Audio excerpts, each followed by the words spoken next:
Hello and welcome to C++ Weekly. Before we get started, I just wanted to give you a friendly reminder that I am giving a best practices class at ACCU Bristol, March 31st.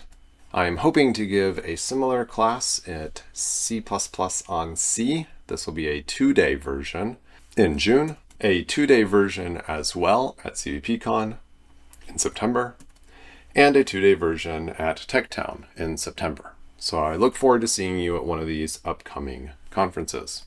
In this episode, I wanted to just share with you quickly a new feature from C++ 26, which is delete with a reason.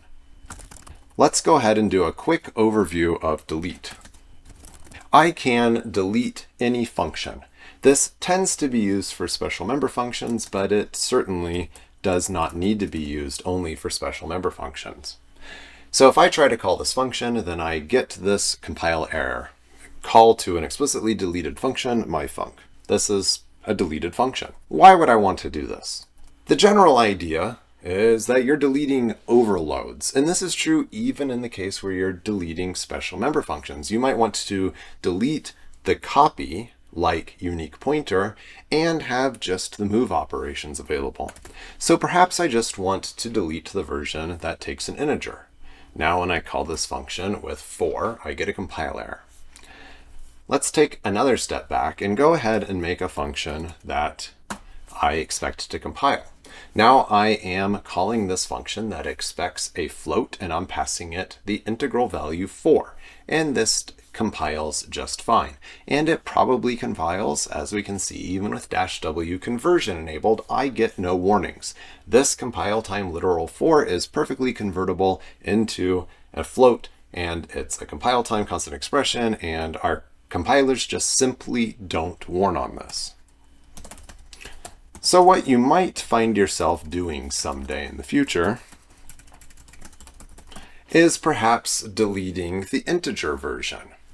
And now if I try to call this with a double, I'm going to get also a compile time error because I don't know if I meant the double to float conversion or the double to int conversion, which are equally bad. But if I explicitly pass a float, then this code will compile. And this makes sense. This is what I wanted. But say I'm feeling particularly aggressive and I might want to delete the auto overload, or perhaps the const auto. Let's do the const auto reference. This will fail to compile with anything that's not a float. C++ 26, so up to here,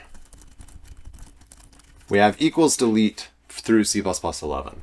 In C++ 26, I can say, give this a reason. Why did I delete this function? Stop using implicit conversions.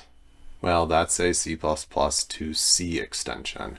You're right, I am in C++ 23 mode. Let's put this in C++ 26 mode, and we can see this code compiles, except if I go back to something that is not explicitly a float, then I'm going to get this call to deleted function with the reason stop using implicit conversions.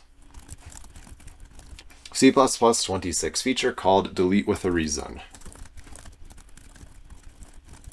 Should I use equals delete a lot? Probably not, but I can use it in this case. When people are using my function wrong, I use equals delete to make my function harder to use wrong. Now I make the user go out of their way. Be careful with this. It's a big hammer. Could be fun for just testing in your large project at work. Delete some random overloads and delete some things that would allow conversions, and just kind of look and see where are people using your library code wrong. Well, I hope you enjoyed this episode of C++ Weekly. Be sure to subscribe. I look forward to seeing you at an upcoming conference this year in 2025.